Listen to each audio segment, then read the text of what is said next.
Nous poursuivons le chapitre sur les séries entières en donnant la définition du rayon de convergence d'une série entière. Donc je considère une suite A, qui est la suite des AN, une suite de nombres complexes. Je donne la définition, j'appelle rayon de convergence de la série entière, la série des AN z puissance n, le nombre que je vais noter R indice A, qui est le sup de l'ensemble des R dans R+, tel que la suite AN R puissance n soit bornée. Et ce rayon de convergence, il est dans R+, union singleton plus l'infini. C'est-à-dire que ce rayon de convergence, ce sera soit un réel positif, soit il sera égal à plus l'infini. Alors on remarque, ceci a-t-il bien un sens? Quand je définis une bande supérieure, je définis en général la bande supérieure d'une partie non vide de grand R.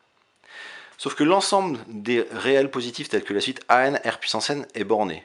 Est-ce que c'est bien une partie de R? Bah oui, c'est une partie de R+, puisque j'ai pris l'ensemble des R dans R+. Est-ce qu'elle est bien non vide? Bah oui, parce que si je prends R égale 0, la suite AN 0 puissance n, elle est bien bornée, puisque pour tout n dans n étoile, AN fois 0 puissance n, ça fait 0. Donc en fait, il n'y a que le premier terme, AN fois 0 puissance 0, puisque 0 puissance 0 par convention, ça vaut 1, ça fait A0.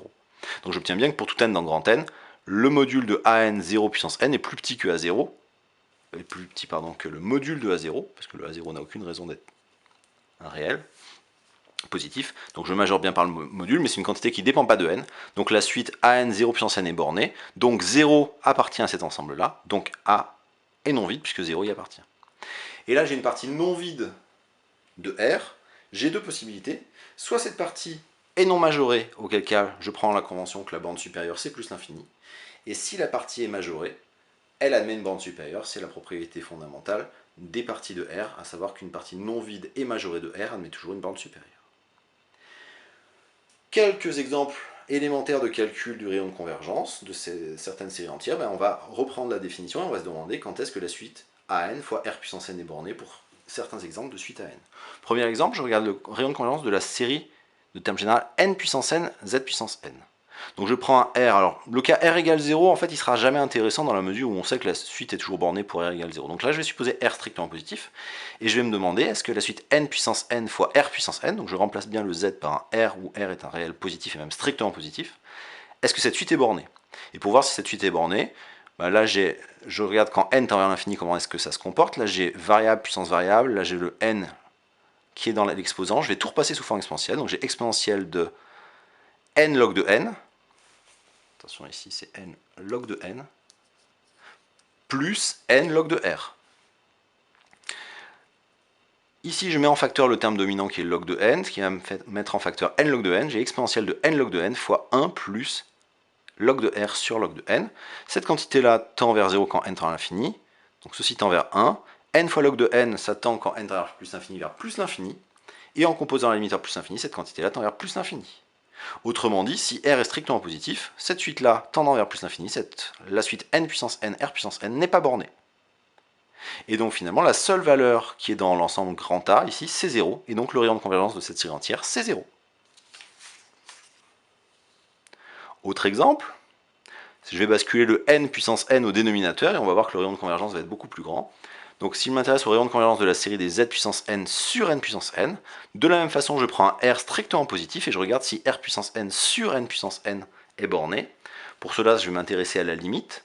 Donc là encore je repasse sous forme exponentielle, j'ai exponentielle de n fois log de r moins n fois log de n.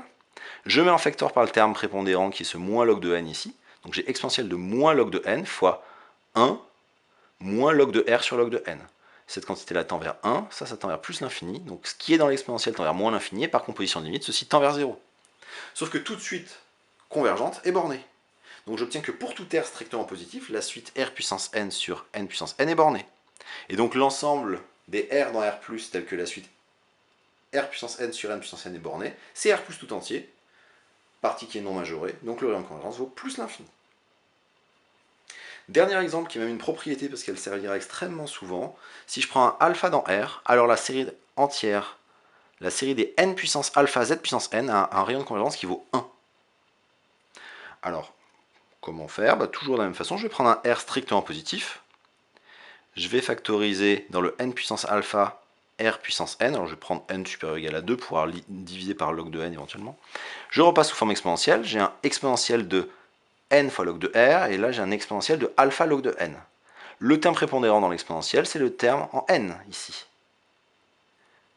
Et donc, je factorise par n, j'ai un n facteur de log de r plus alpha log de n sur n. Le log de n sur n tend vers 0 par croissance comparée. Et donc, cette quantité-là tend vers log de r. Avec le plus l'infini, ça va tendre vers plus ou moins l'infini selon le signe de log de r. Si r est strictement plus grand que 1, cette quantité-là tend vers plus l'infini, donc la suite est non bornée. Si r est strictement entre 0 et 1, le log de r est strictement négatif. Donc ce qui est dans l'exponentielle va tendre vers moins l'infini, et donc l'exponentielle va tendre vers 0, et donc la suite va être bornée. Peu importe, à vrai dire, ce qui se passe pour r égale 1, on pourrait regarder ce qui se passe pour r égale 1, c'est la suite n puissance alpha, dont le caractère borné ou pas va dépendre du signe de alpha. Mais peu importe, puisque je sais que si r égale 0, la suite est bornée, si r est entre 0 et 1, la suite est bornée, et si r est strictement plus grand que 1, la suite n'est pas bornée. Donc je prétends que l'intervalle 0, 1 est inclus dans l'ensemble des r dans r+, tel que la suite est bornée, et qui est inclus dans 0, 1 fermé, puisque, de toute façon, si r est strictement plus grand que 1, cette suite est non bornée. Donc il y a l'une des deux inclusions qui est une égalité, mais peu importe laquelle, puisque dans les deux cas, le sup, ce sera 1, ce qui termine la démonstration de la proposition.